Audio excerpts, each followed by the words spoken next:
All right, should be on now. Right.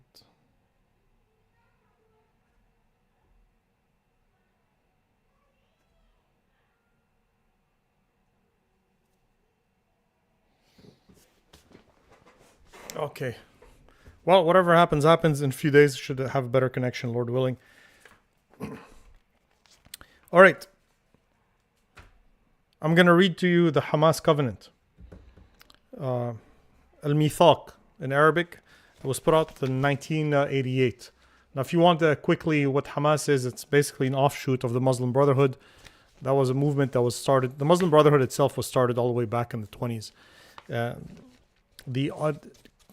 Before the Sykes-Picot Accord, before the British won World War One, it was the Muslim Turks that controlled what is today known as the Middle East.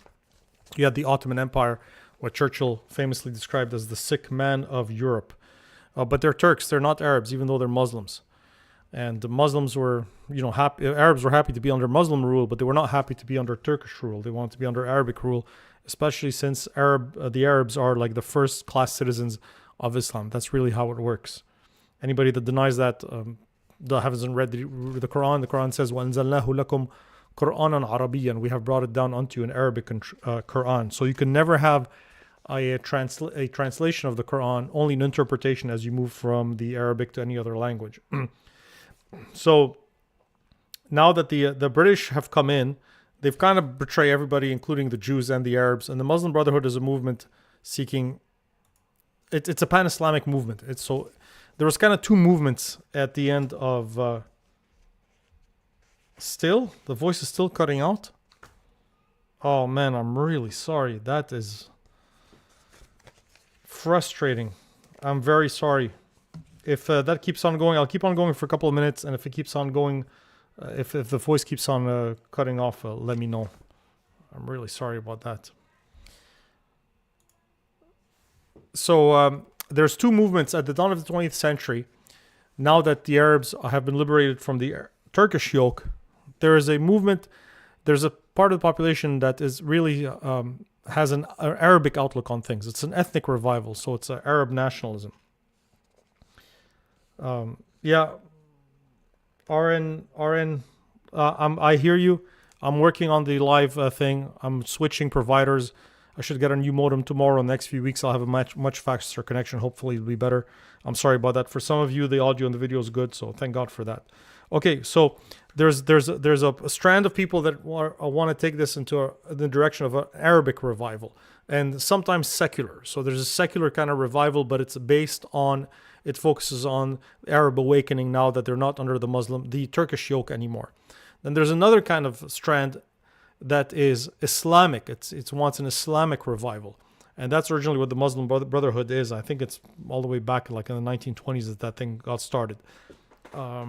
They are designated by some as a terrorist organization. If you remember during the Arab Spring, which we knew was going to be an Arabic winter under President Obama, the Muslim Brotherhood took over Egypt for a while under al-Mursi.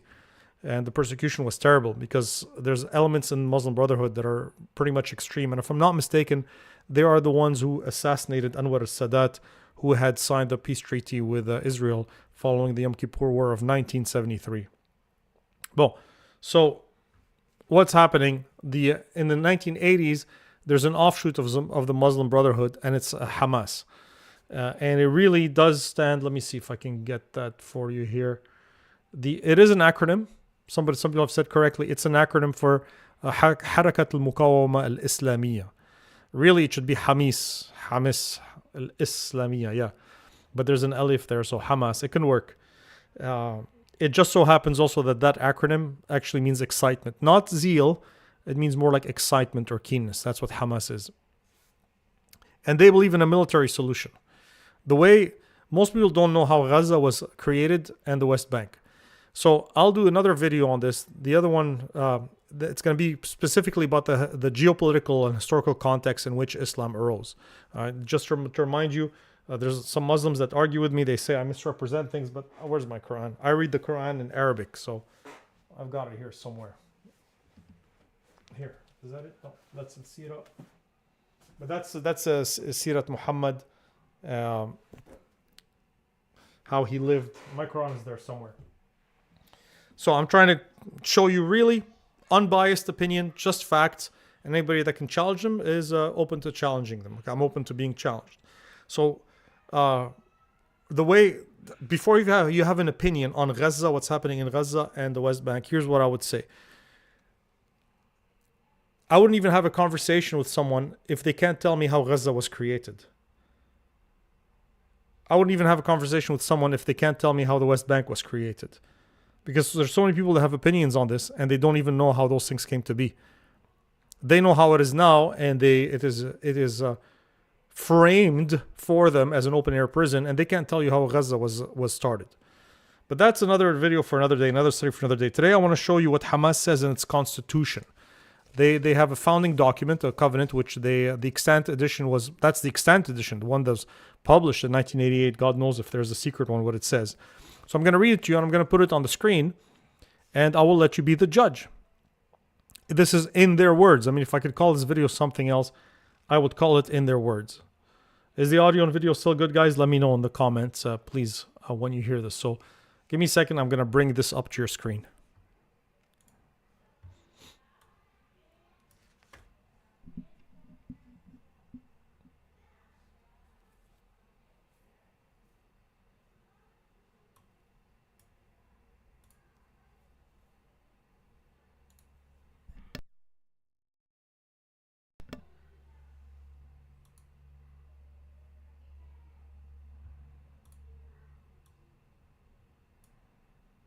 Okay, let's put this up here.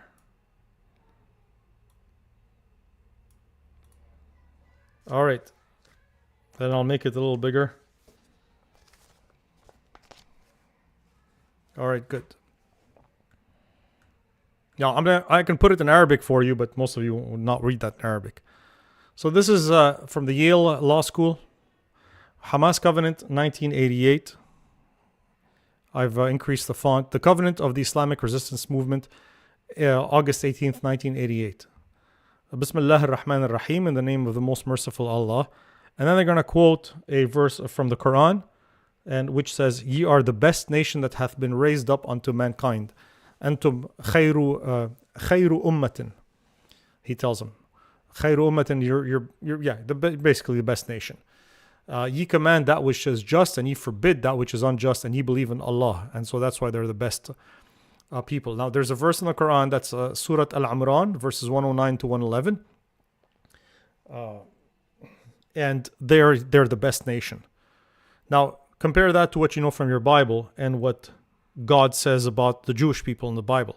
He repeatedly tells them in the law, especially in the book of Deuteronomy, he says, "You are chosen not because of your righteousness," right? Let's compare that with the Bible. This is interesting. Not for your righteousness, he says, not for your, but because God loved your fathers.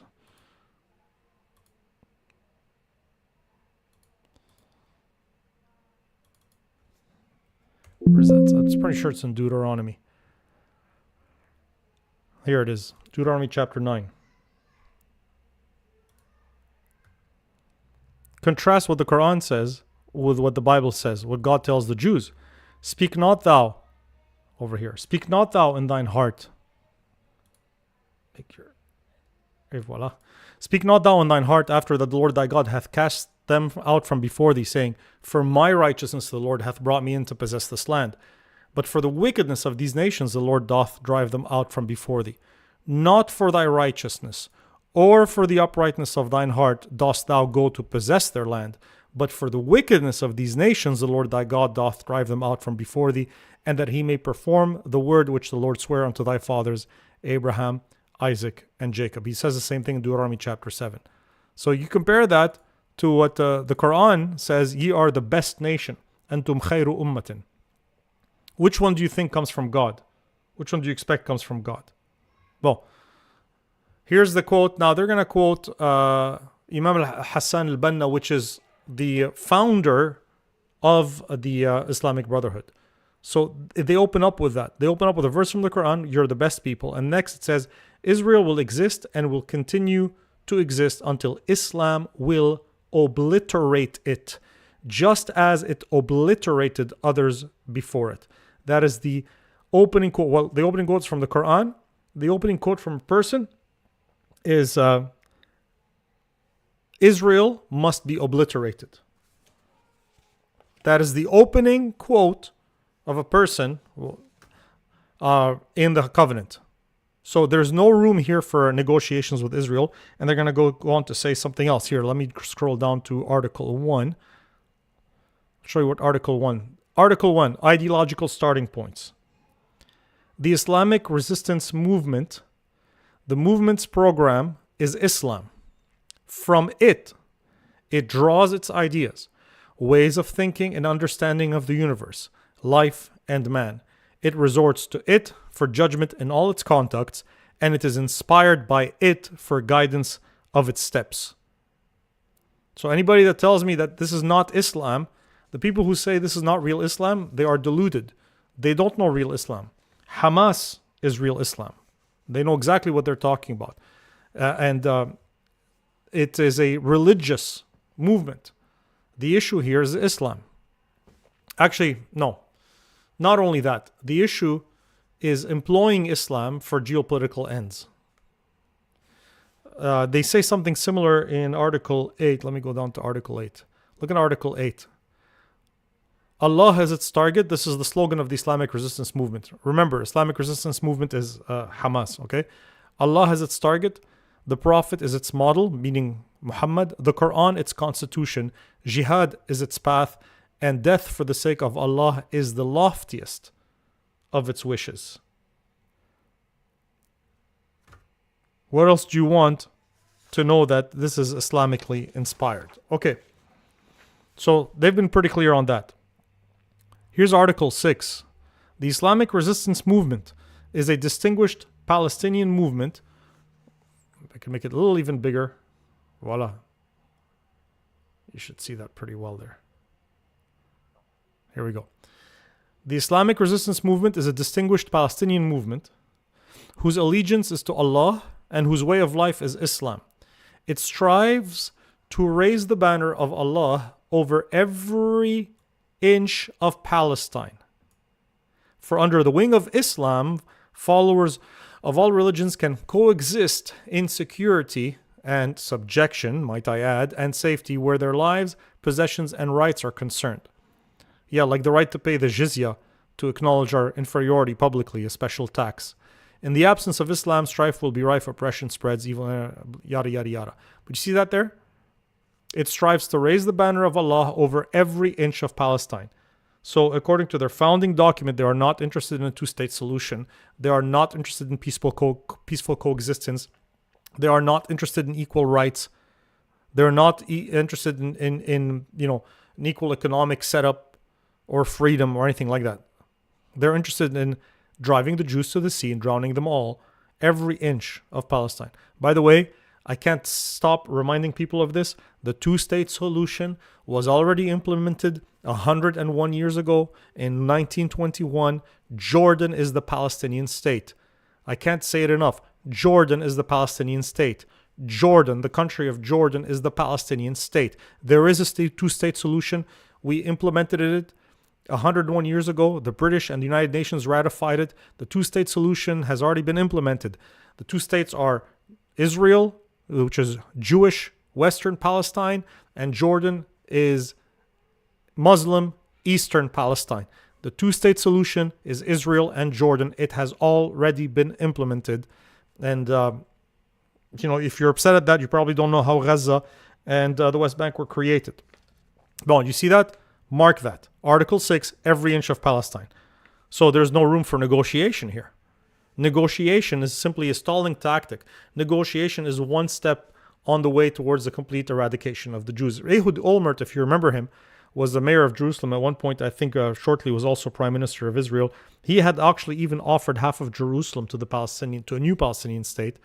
And Yasser Arafat never got back to him. Am I still on? Let me know, guys, in the comments if this thing is still on, okay? And if it's going well, the audio and the video. Thank you. Something else I'd like to show you. Article 7.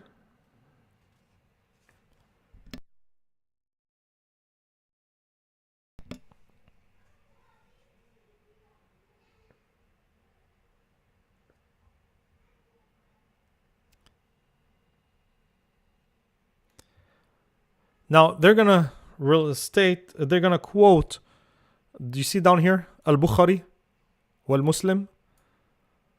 Those are two hadiths. A hadith is a conversation. It's what the Quran is. Where is this? Where's my Quran? Where did I put that? I want to find that thing. Give me a second, guys.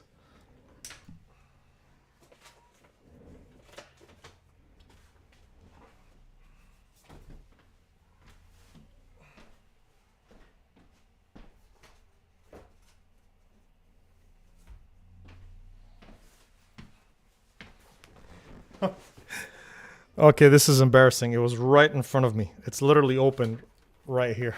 Okay. I can't blame it on age. I've always been like that. Well, so this thing here, what the Quran is, to explain what they're quoting so you can understand how they're thinking. The Quran is just a series of seemingly disconnected revelations, and they are very situation specific. The verses are very nebulous, they are vague, and they're very situation specific. So it's almost like opening up somebody's diary, they're commenting on situations they've lived and answering people that brought to them objections without you actually knowing what the situation is. So it's almost like reading random quotes and you don't know what they're about. There is no historical context in the Quran. It's because the way Muhammad functioned is he would be going around, something would happen, he'd be challenged on a situation, and then he'd say, oh wait, I got a revelation from Allah. He would get the revelation and then he would give it. And so the Quran is just the revelation, but doesn't give you the situational context in which that revelation was given. And so you can't really know what he's talking about unless you reconstitute his life. But the Quran doesn't relate the life of Muhammad. And so after his death, a whole bunch of oral traditions corrupted. People sat down to write oral traditions about, and they literally function in the following manner. So and so, who knew a companion of the Prophet being Muhammad, heard him say once, and then they'll reconstitute his life, and you need the Hadith and the Seerah and the Sunnah to give you a context for those random quotes in the Quran. Without the life of Muhammad, you don't really know what he's talking about. And that's why there is a broad range of interpretation possible. So they are citing, when you see here Al-Bukhari and Al-Muslim, they're citing two of the most authoritative sources who relate sayings from Muhammad, oral traditions. And apparently he said this one day. He said, and this is famous, that almost every Muslim knows this quote. Muhammad said, the day of judgment will not come about until Muslims fight the Jews. When the Jew will hide behind stones and trees, the stones and trees will say, O Muslims, O Abdullah, that should be O servant of God. That's a mistranslation there. It's a transliteration. It should be a servant of God. Abdullah is a servant of God. O Muslims, O servants of God, there is a Jew behind me. Come and kill him. So creation itself will be calling out the Jews who are hiding for the Muslims to kill them. And the day of judgment won't come until the Muslims do that, until they genocidally eliminate the Jewish nation completely and utterly. I always think it's interesting when I read this, that in the book of Job, the Lord promises Job that he shall be in league with the stones of the field. And the Lord is going to turn the stones of the wilderness into bread to feed his Jewish people, the believers in him during the tribulation as they're running away from the Antichrist. So it's wild to me that every crazy heresy still has a grain of truth, because in the Bible, it's the opposite of this that happens. And of course, they hate the gharqad tree. I don't know what that would be in English. They hate it because the gharqad tree, which is would not do that. It wouldn't betray the Jew because it is one of the trees of the Jews, whatever that means. But this is the mindset. And so the mindset is, if you want to hasten on, like us, the Christians, what is it that hastens the second coming, the rapture of the body of Christ? Until the fullness of the Gentiles be come in. We're praying, Lord, let's get the souls saved. And then, once the church is complete, maybe, if we're understanding this correctly, the Lord will come. So for us, salvation hastens the rapture of the church. I'm not talking about postmillennialism. That is an error. But I'm talking about just the outlook that we have on life, right? The salvation hastens the completion of the work of God. Not here. Not here. If you want to hasten the day of judgment, you're going to have to go and kill as many Jews as you can. Article 11. So far, so good, guys? Article 11. The Islamic resistance movement, from their own words, believes that the land of Palestine is an Islamic waqf consecrated for future Muslim generations until Judgment Day. All right, a couple of things. It's all about the land. It shows you that Islam is an earthly... Thank you, Peter. Islam is an earthly kingdom. God help us. This is the problem of every religion. Earthly kingdom is promised to Israel. And because of the rejection of Jesus Christ, the Lord said, my kingdom is not of this world, he told Caesar.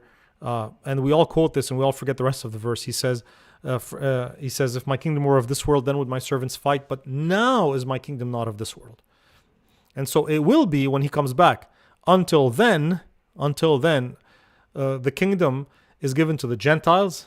It's not given to the church. They have the political rule, not us. We're not a political movement. We don't wage war. The weapons of our warfare are not carnal. And every false religion seeks to build a kingdom here and now in the absence of Jesus Christ, whether it's Roman Catholicism, Latin Christendom, Western Christendom, Eastern Christendom, which is Orthodoxy. I don't care if it's Muslims or Mormons or Jehovah's Witnesses. They're all seeking the kingdom now. That's why Jehovah's Witness buildings are called Kingdom Hall. So that shows you that it's an earthly religion. It's an earthly mindset. He that cometh from above speaketh from above, John the Baptist said. He that is earthly speaketh of the earth. And boy, if ever there was anybody who was earthly, Muhammad was it, because he speaks of the earth. Now, I think it's really interesting here what they say about the land. Let's read this again and follow the rest of it. The Islamic resistance movement believes that the land of Palestine is an Islamic waqf consecrated for future Muslim generations until Judgment Day. It, or any part of it, you got that? Any part of it should not be squandered. It, or any part of it, should not be given up. And that's in line with the earlier article, that they would raise the banner of Allah, of God, their God, over every inch. So what they're saying is it's holy ground, all of it. A waqf, to tell you what a waqf is, the church, even the church still has what is known as a waqf. Waqf. It's consecrated land for religious use. It's owned by a religious institution. You can never buy it. You can never sell it. You can rent it for like 99 years or 50 years or whatever, but it remains the property of the religious institution because it is a holy ground. It's a holy land. That's how this thing functions. Interestingly enough, that is a holy land. And that area is the personal property of the Lord Jesus Christ as a human being. So the reason why there's so much fight about this, there's a spiritual element to this, to the war over the Holy Land, is that it's actually Jesus Christ as the Son of God. I'm talking about as far as his humanity. That is his personal inheritance that he gets as a reward from God, his Father, for his sufferings when he comes back. That land is holy. So in a sense, they're hitting on something that is true, but they are usurping it to themselves when it belongs to the Lord Jesus Christ and to his people. They go on to say here, man, I'm short of breath. This is the law governing the land of Palestine in the Islamic Sharia, which just means law. And the same goes for any land the Muslims have conquered by force, because during the times of Islamic conquests, the Muslims consecrated these lands to Muslim generations till the day of judgment. Do you understand what they just said? They said, we conquered them by force, yes, and we consecrated the lands that we have conquered by force till the day of judgment. So what they take by force is lawful to them, and once they take it by force, it becomes holy. Not just Israel. Any land that was conquered. You want to see how much they conquered? Let me show you how much they conquered. Hang with me for a second.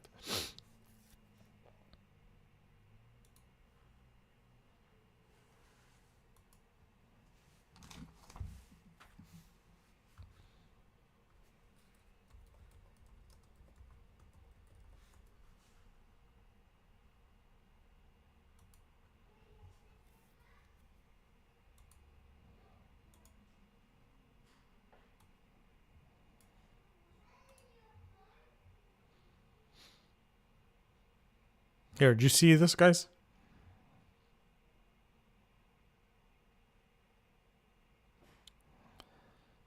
Hopefully the map is on your screen. Let me remind people, and I'm going to keep on reminding people while this war is being waged. Arabs come out of Arabia. Arabia is a peninsula. It's a quasi-island. It's this region here that I'm circling. Over here. That's what Arabs come from. The Middle East is not Arab. Western Asia is not Arab. So Iran, Persia, Afghanistan, Pakistan, Iraq, Syria, Lebanon, Turkey, Palestine, Egypt, Algeria, Libya, Morocco, Maghreb. Those are not Arabic. They're not Muslims. The Arabs came out of the Arabian Peninsula and within 100 years conquered all this area that you see. First, they conquered Arabia proper, which is what you see in like the darker red. And then the succeeding caliphs, after Muhammad, it was Abu Bakr, and then it was Umar, and then Uthman, if I'm not mistaken, then Ali. They conquered they conquered all this area. All this, look, thousands of kilometers from Afghanistan to Maghreb. And they're saying what we've taken by force in the Hamas Covenant, they say we took it by force and we consecrated it until Judgment Day, meaning we have to hold on to this until Judgment Day.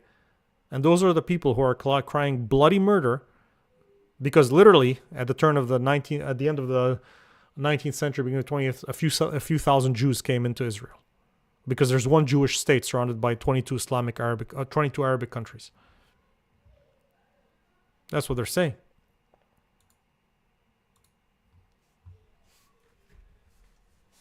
You see the map. Thank you. Thanks, guys, for letting me know. Okay. Article 12. Nationalism, from the point of view of the Islamic resistance movement, is part of the religious creed. So there's no secular... the reason they say that is because, as I told you, there's a secular Arabic movement. It's pretty weak. And they are still hedging their bet. They're basically speaking against that. They're negating that. They say, you can be nationalistic, but it's got to be part of the religious creed. So there's no secular nationalism that's allowed. Article 13, initiatives. This is, I remind you, if you're just coming in now and you know what I'm going through, I'm going Hamas's own constitution. It's called the Covenant, Mithaq Harakat al-Muqawama al-Islamiyya. So the Covenant of Hamas, that's their covenant, which they published in 1988. This is their constitution. So I'm letting them speak for themselves so as not to represent anybody, and you can judge for yourself. They say here, initiatives and so-called peaceful solutions and international conferences are in contradiction to the principles of the Islamic resistance movement. So they stand in total rejection to any kind of initiative or peaceful solution, any kind of international conference on peace. I mean, that's fine. You can be right. Maybe God wants you to do that. But at least let's be honest about what they believe. They're telling you what they believe. How many times the West, I'll tell you something with the problem with the West. You know what you guys' problem is? Is that you've had it so good. Here's one of the problems of the West. Okay, there's many. I love the West. I thank God for the West. But here's one of the problems. One of the problems is you despise your Judeo-Christian background, but you have no idea how much it's influenced you and how much you rely on it for any kind of moral judgment call. You see, in the Judeo-Christian world view, it's hard to imagine the kind of brutality, the torture, the cruelty, and it's hard to imagine to what extent religion completely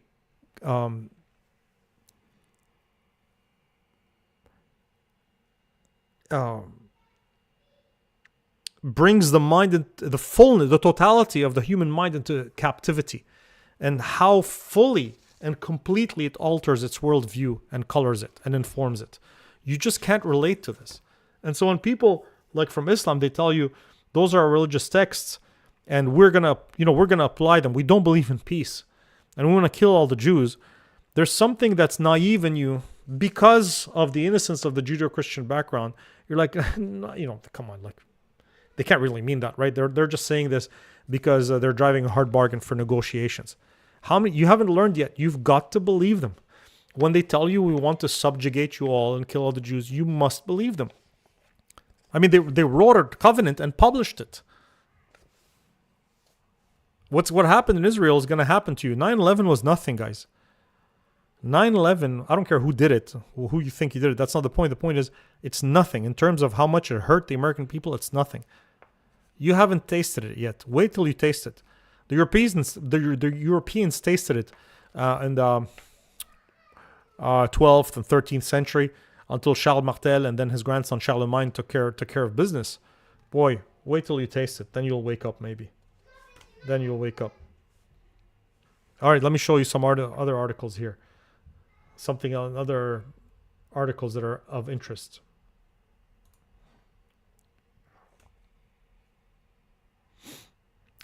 There is no solution for the Palestinian question except through jihad. Initiatives, proposals, and international conferences are all a waste of time and vain endeavors. Are you going to believe them? That's the second time they say that. Maybe the leaders of Israel should hearken. Maybe Western leaders should hearken. Maybe, instead of talking about how much you respect them, maybe you should consider that you're disrespecting them by not believing them. How about that? How about you start believing what they say? Article 14. Palestine is an Islamic land which has the first of the two Qiblas, that's the direction to which Muslims turn in praying, and the third of the holy Islamic sanctuaries and the point of departure for Muhammad's midnight journey to the seven heavens. So what they're saying here is that, and I've gone through this in a couple of videos without them in podcasts, I think. That's not true, what they say, and even Muslim scholars will tell you that's not true if they're honest enough. But when Muhammad first taught the people to pray, his people, and you may have noticed that Muslims face east when they pray. Actually, at the very beginning of his so-called revelation, Muhammad taught the people to pray towards Jerusalem. And that's why they say the first of the two Qiblas. Qibal is you face, so it's the direction that you face when you pray. So they used to pray facing Jerusalem, and then Muhammad switched that to facing Mecca, the pagan center. So they're reminding their fellow Islamists or their fellow Muslims that Jerusalem is the first Qibla. Now, technically, that's true. It is the first Qibla. That it's the third of the holy Islamic sanctuaries is not true. And the English translation here, I don't know who translated the Arabic. I want to see what the Arabic says. Because here's what they say that the Quranic verse says. Praise be unto him who transported his servant by night from the sacred temple of Mecca to the farther temple of Jerusalem, the circuit of which we have blessed, that we might show him some of our signs, for Allah is he who heareth and seeth. So the argument is the reason why Jerusalem is holy in Islam is because there's one verse in the Quran, literally one verse. It's an orphan verse. And it talks about God leading somehow supernaturally, horizontally, his servant, Muhammad. And all it says is from the Al-Masjid Al-Adna, Al-Aqsa, Al-Masjid Al-Sharif, like from the noble mosque, which is in Mecca, and then it says to the furthest mosque. That's all that says. It doesn't say Jerusalem. It says the furthest mosque. Let me see if I can pull the verse for you. I want to see what it says in Arabic. Give me a second, guys, because they change what the Quran says here in English. I showed the church on Sunday morning how often they do that. The translators will often not translate the Quran. They'll switch the words because they know that it's too brutal for a Western audience. Give me a second on this. Meanwhile, let me know in the comments if the audio and video are still good. And if you have any questions, let me know and I'll take a look at them in a second.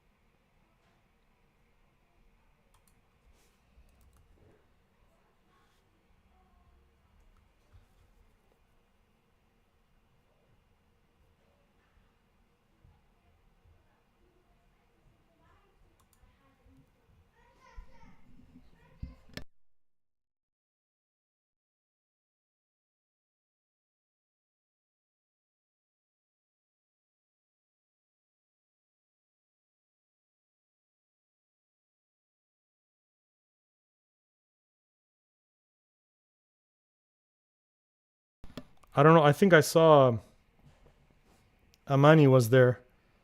I know. I think Amani. I'm pretty sure Amani can read Arabic. I think Tatiana also. So if you guys let me know if I'm misrepresenting anything. Let me just go and see. I want to see what the Arabic says. That's crazy, man. They changed the translation here. Okay, let's close this.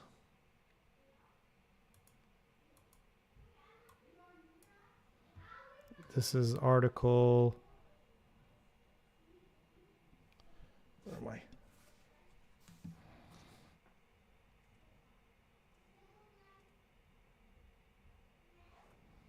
$14.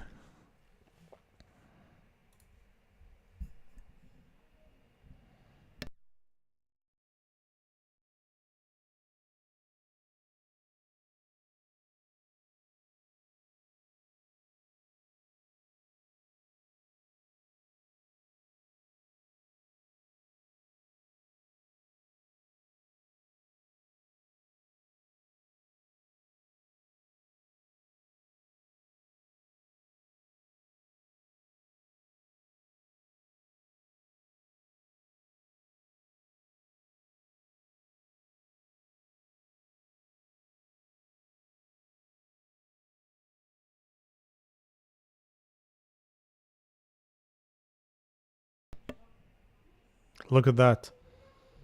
Amani, are you there? Or Tatiana, I don't know if you can read Arabic. Let me show you something. You guys can go check it out on your own. But you're going to have to trust me on that one. Here's the verse. I'm going to show you the verse in Arabic. I'll show you how they changed it. My.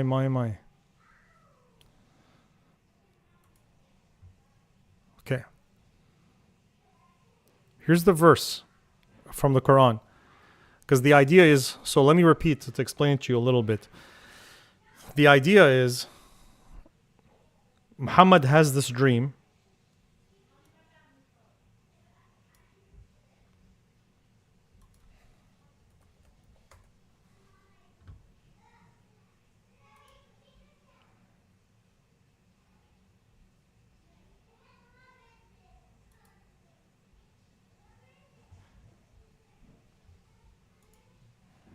All right.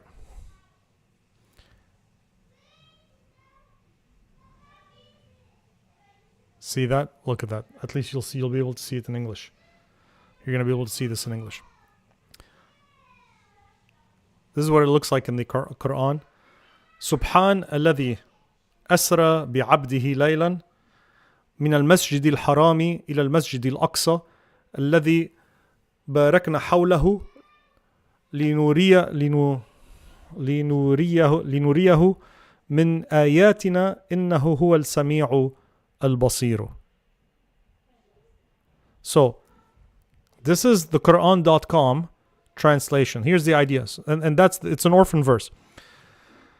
The verse only says this. Look at the Quran.com English translation. You're going to see how it differs from the one in the articles of Hamas. Glory be to the one who took his servant Muhammad by night from the sacred mosque to the farthest mosque. Do you notice that it doesn't say Mecca and Jerusalem? It doesn't say that. In the day of Muhammad, the furthest mosque was a few kilometers north of Mecca. So if I go back to my map here, so Mecca is about here, where my cursor is, and the furthest mosque that was built in the day of Muhammad was a few kilometers up north. So historically, that's the furthest mosque. Muhammad hasn't reached the Levant. He hasn't reached the Mediterranean seacoast.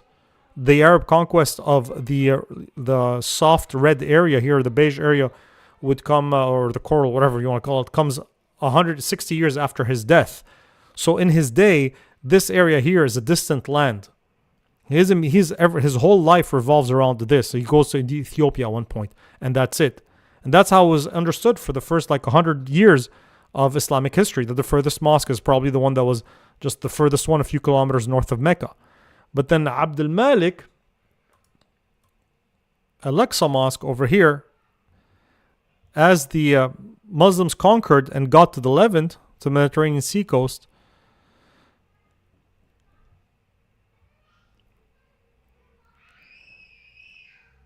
The present day mosque, let me blow it up for you. Those are the kids getting their shower.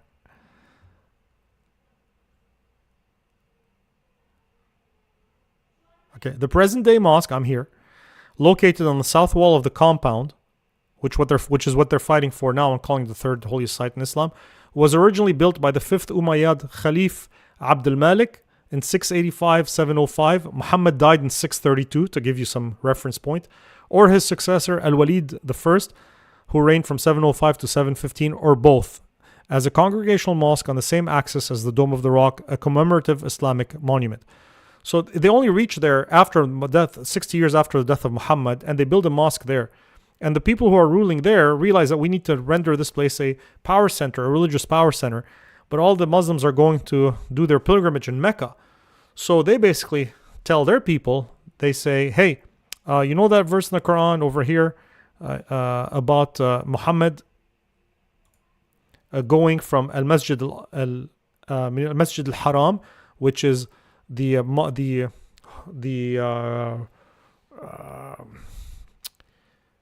forbidden mosque, like the holy mosque, the sanctified mosque, which is in Mecca, ila al-Masjid al-Aqsa. See that there? Al-Aqsa, that's why it's called Al-Aqsa Mosque. So the furthest mosque, well, the furthest mosque is this one here. I mean, they just built it. It's an anachronism relative to the Quran, because it wasn't built when Muhammad wrote that, when he got that revelation. It wasn't built yet. So they make Jerusalem holy. He lies, the ruler in the west lies to them, just like Jeroboam, the son of Nebat, lied when he created his own religious holiday up in north to keep the Jews from going back to Jerusalem to worship. It's the same kind of situation. But the Arabic just says Al-Masjid al-Haram, let's say a holy mosque. I'm simplifying it to Al-Masjid al-Aqsa, the furthest mosque. And even your English translation, Quran.com, says furthest mosque. Do you see that? But look at the quote of that same verse. There it is. 17:1, Al-Isra, Surah Al-Isra, the chapter basically. Look at the same quote. Look what Hamas does with that.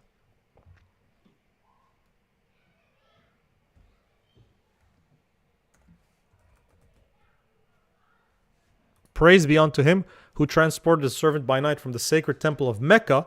It didn't say Mecca, you already saw that. It says Masjid al-Haram, to the farther temple of Jerusalem. But it doesn't say Jerusalem, does it? So they inserted that in there. You know what they've done? They have literally corrupted the Quran to justify their geopolitical fight to build a kingdom on earth so they can be the rulers. Let me blow it up for you. They have corrupted the Quran. They corrupted their own book. They wouldn't dare do that in Arabic, but they did that in English.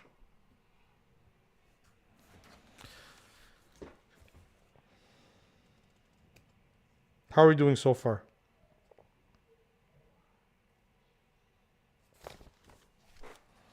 Now, why do they hope to win? Verily, and then they're quoting the Quran, verily you are stronger than they by reason of the terror cast into their breasts from Allah. This because they are not a people of prudence. So Muhammad says in the Quran, the Muslims are stronger because God has cast terror into the hearts of your enemies. I wish they would wait for Allah to do that rather than do it themselves. Listen, dear Muslim friend, if Allah can cast terror into the hearts of your enemies, then you don't need to do the work that God alone can do. He can do it without your help. Let Him cast the terror into the hearts of your enemies, and then He will prove Himself to be really Allah. That's what the God of the Bible does. Do you know who they have a problem with? It is important that basic changes be made in the school curriculum to cleanse it of the traces of ideological invasion that affected it as a result of the Orientalists and missionaries who infiltrated the region following the defeat of the Crusaders at the hands of Salah ad-Din. So they have a problem with missionaries because we're preaching the love of God through Jesus Christ, His Son. And they say we're going to have to change the school curriculums and cleanse them of that. Let me show you what they teach in the school curriculums in Gaza and Palestine. Hang with me another second, please.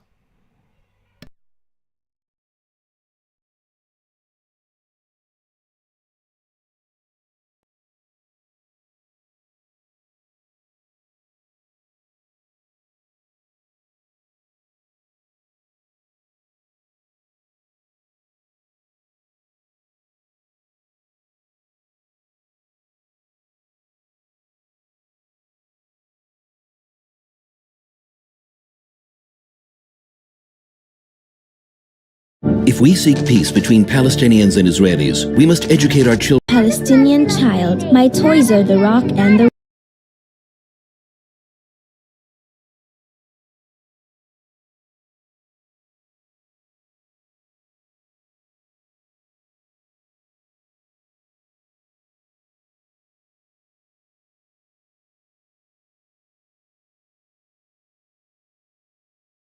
If we seek peace between Palestinians and Israelis, we must educate our children to want peace. But the Palestinian Authority educates children to hate.